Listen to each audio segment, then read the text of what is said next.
nabuhay yung tinanim kong akamuti at saka alugbati. Tapos na-surprise at na-amaze ako sa lupo.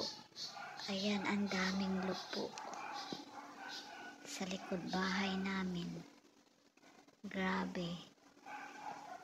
Pwede pang sahog na to sa sinabuwang isda. Ayan ang dami Grabe. Daming lupo.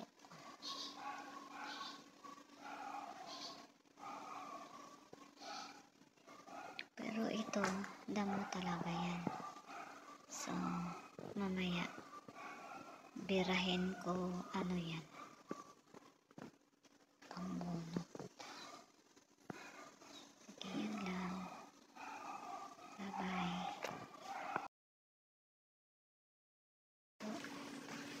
So,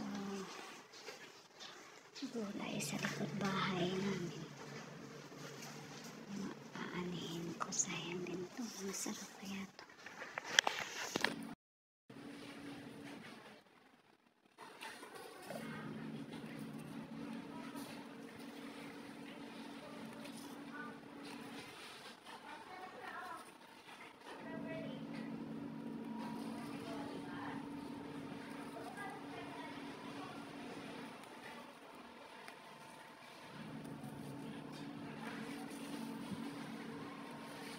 Rice field kasi dati ito.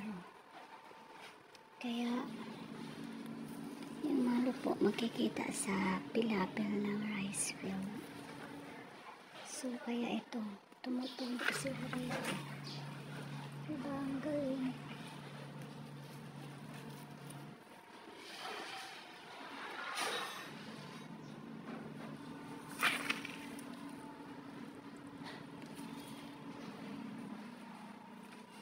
Pinipili ko lang yung maganda ang dahon.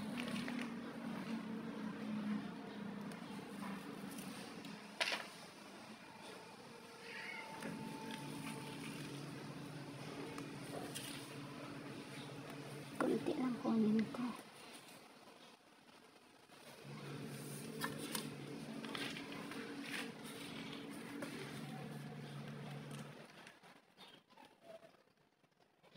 Kasi bago ko bunutin mga damo, aanihin ko muna siya kasi sayang din.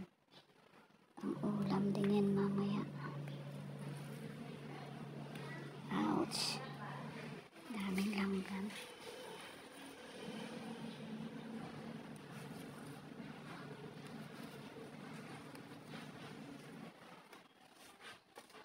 Okay, tama na yan.